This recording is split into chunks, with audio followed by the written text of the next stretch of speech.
नमस्कार आप सभी ऑडियंस भाइयों का। मैं राक्षर आप लोग के बीच में उपस्थित हुआ हूँ। बहुत बहुत बहुत धन्यवाद आप लोग हमारे वीडियो को जो देख रहे हैं। मेरा तबीयत खराब हो जाने की वजह से मैंने 2-3 वीडियो नहीं डाल पाया, बाकी आज कुछ ठीक हुआ है तो आज आप लोग के बीच में फिर वीडियो लेकर मैं उपस्थित हुआ हूँ। तो चलिए मैं कुछ शायर के साथ आप लोग के साथ वीडियो को शुरू करूँगा, क्योंकि आप लोग बहुत पसंद कर रहे हैं शायर को, तो मैंने सोचा आप लोग के लिए अच्छा ही चीज़। चलिए देखते हैं। उड़ती हुई दुनिया को तू आबाद न कर, उड़ती हुई दुनिया को तुम आबाद न कर, बीते हुए लम्हों को याद न कर। उड़ती हुई दुनिया को तू आबाद न कर, बीते हुए लम्हों को तू याद न कर। एक कैद फरिश्ते ने कहा हमसे, एक कैद फरिश्ते ने कहा हमसे, मैं भूल चुका हूँ उड़ना, मुझे आज़ाद न कर। चेहरे की हंसी से गम को भुला दो, चेहरे की हंसी से गम को भुला दो। खुद ना रूठो पर सबको हंसना सिखा दो, चेहरे की हंसी से गम को भुला दो। खुद ना रूठो पर सबको हंसना सिखा दो। यही है राज जिंदगी का, जियो और जीना सिखा दो। जिंदगी में कई सवालात बदल डाले, जिंदगी ने कई सवालात बदल डाले। वक्त ने हमें मेरे हालात बदल डाले, जिंदगी ने कई सवालात बदल डाले। वक्त ने हमारे हालात बदल डाले। मैं तो आज भी वही हूँ जो मैं कल था, मैं तो आज भी वही हूँ जो कल था।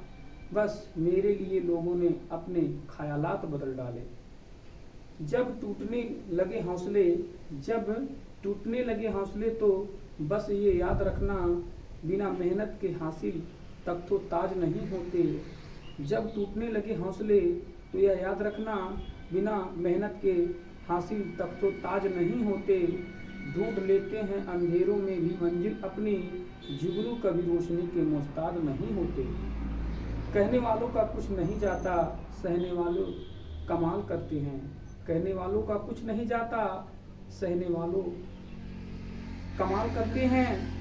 कौन ढूंढे जवाब दर्दों के, कौन ढूंढे जवाब दर्दों के, लोग तो बस सवाल ही करते हैं।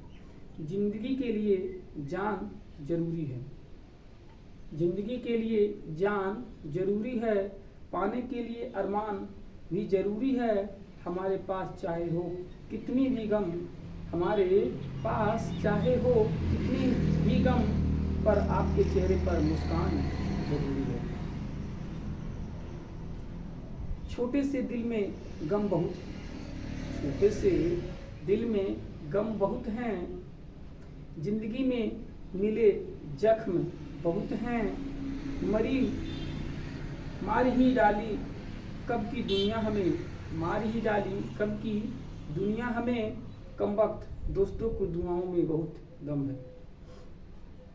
मोहब्बत में सच्चा यार ना मिला, मोहब्बत में सच्चा यार ना मिला। दिल ने चाहे वो प्यार ना मिला। लुटा दिया उसने, उसके लिए सब कुछ मैंने, लुटा दिया उसके लिए सब कुछ मैंने। मुसीबत में मुझे मददगार ना मिला। खोल दो पंख मेरे अभी उड़ान बाकी, क्या है? खोल दो पंख मेरे अभी उड़ान बाकी है। जमी नहीं मंजिल मेरी बाकी है। अभी तो पूरा आसमान बाकी है। लहरों की खामोशी को समंदर की बेकसी ना समझो, समुंदर की खामोशी को समंदर की बेबसी ना समझो। जितना गहरी अंदर है बाहर उतना ही तूफान है।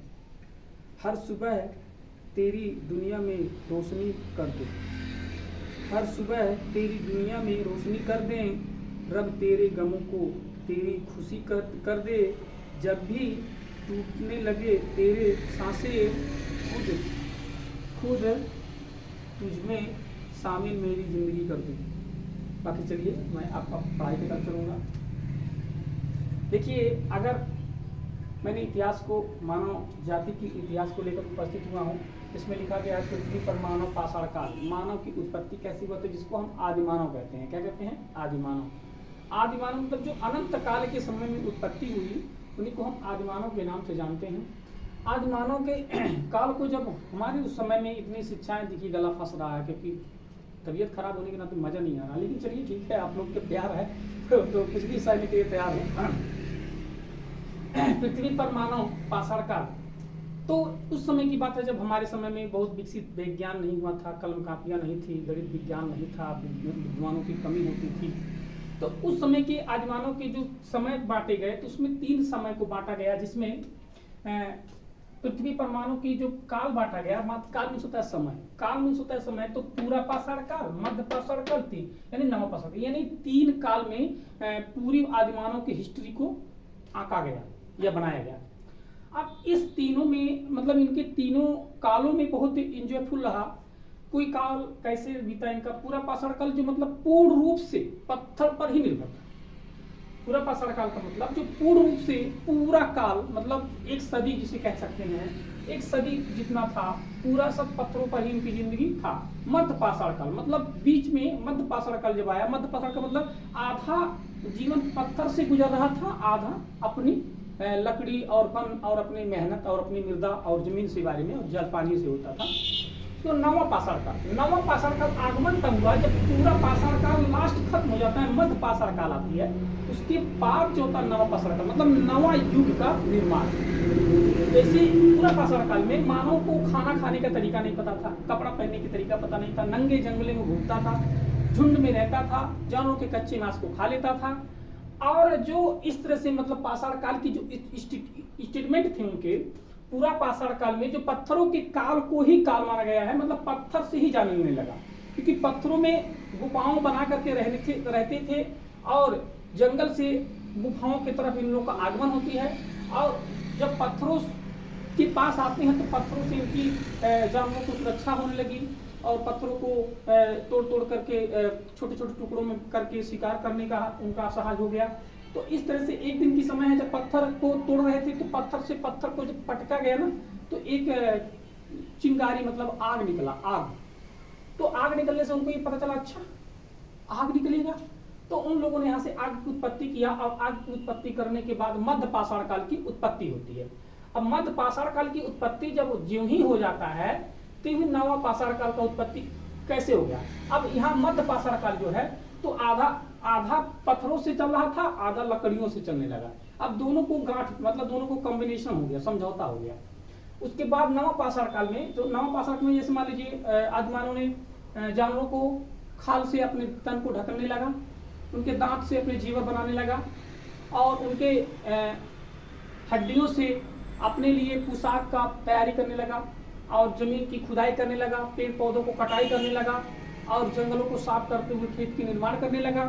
तो इस तरह से ये नवा पाषाण काल की उत्पत्ति होती है। और पेड़ों को काट करके नाव की उत्पत्ति किया और बैलगाड़ी की उत्पत्ति किया, मतलब इस तरह से नवा पाषाण काल के बारे में आ गया। तो हमने इस तीनों काल के बारे में कुछ हेडिंग को लेकर उपस्थित हुआ हूँ, जिसको आप लोग याद कर सकते हैं। और एक चीज भी दिया है, आज हम नहाइले बाड़ी शैम्पू से, अवतार संयम टेम्पू से। आज हम नहाइले बाड़ी शैम्पू से, अवतार संयम टेम्पू से। देखिए, तो आज से मतलब अपना भोजन जानवरों को शिकार करके प्राप्त कर लेता था आदि मानव। हम हत्थेदार कुल्हाड़ी का निर्माण से, मतलब वो लोग हत्थेदार कुल्हाड़ी का निर्माण के सबसे पहले आदि मानव का जो औजार उत्पत्ति हुई, मतलब जो औजार बनाए वो कुल्हाड़ी बनाए। उसके बाद से नव पाषाण काल का आगमन होते होते लगभग आदि मानव के अंदर बहुत से सारे बदलाव आ चुके थे।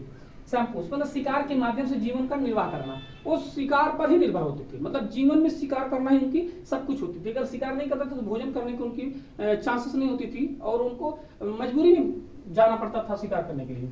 से मतलब शहदों को भी वो लोग खाते थे, जंगल में शहद जो होती, मधुमक्खियां जो अपनी छत्ते लगाती थी उससे शहद भी प्राप्त करते थे, उसको भी खाया करते थे। आता। अपने अपने आप उगने वाले जो पेड़ पौधे जिसको कंदमूल फल कहा जाता है, जो कंदमूल फल भी लोगों ने प्राप्त करते थे, जो कंदमूल फल से भी अपनी जीविका को उपार्जन करने लगे और सुडौल पत्थरों के औजार बनाना शुरू कर दिए। नुकीले सुडौल और नोकेदार पत्थरों से औजार बनाए ताकि हम जानवरों को आसानी से घायल कर सकें और हमको वह हानि ना पहुंचा पाए। इसके लिए उन्होंने पत्थरों को सुडौल मतलब नोकदार या धारदार पत्थरों से औजार बनाने का काम किया। टेम्पू मतलब देखिए यहाँ से टेम्पू तय नहीं मिल रहा था तो मैंने तय से बना दिया। तो तांबा से बने हुए औजारों का नवा पाषाण काल में तांबे और कांस और टीन और लोहा जैसे पदार्थों के आदिमानव के पास कुछ जानकारियां हो चुकी थी और उसके माध्यम से अपने कुल्हाड़ियों और अपने औजारों को बनाने का काम किया। ये चीज सिंधु घाटी सभ्यता की जब खोज होती है तो मोहनजोदड़ो और हड़प्पा जैसे नगरों में ये सारी चीजें मिलती थी। तो उससे पता चलता था कि आदिमानव ने बहुत ज़्यादा विकसित कर लिया था और आदिमानव की सबसे ज़्यादा बहुमूल्य चीज़ क्या मिलता था, कुल्हाड़ी। उसी से अपने जीवन को लोगों ने ज़्यादा चलाने का काम किया। बाकी वीडियो बहुत लंबा हो जाएगा, मैं आपको इतना ही छोटा वीडियो दे पाऊंगा और बाकी मेरा तबीयत खराब होने के नाते मैं आप लोग से उम्मीद करता हूँ कि अगर मेरा तबीयत खराब है तो आप लोग मेरा हौसला बुलंद करें ताकि मैं अपने वीडियो को ज़्यादा से ज़्यादा दे पाऊँ। क्योंकि देखिए आप लोग की खुशी और आप लोग का प्यार मुझे नहीं लगने दिया कि मैं बीमार हूँ। मेरी आवाज़ में भी थोड़ा सा चेंजिंग नहीं आया क्योंकि जब मैं वीडियो बनाने के लिए फंसता हूँ तो मज़ा आ जाता है आप लोग को देख करके। और मैं सोचता हूँ कि जब आप लोग सुनेंगे तो जो लड़का के बोलेंगे तो कोई दिक्कत है, तो आप लोग पसंद नहीं करेंगे। लेकिन मैं अंदर से कुछ और है तो बाहर से कुछ और है। बाकी मैं कोशिश करता हूँ कि आप लोग को खुश कर पाऊँ और हमारी वीडियो को आप लोग लाइक करें, सब्सक्राइब करें और पूरा देखिए।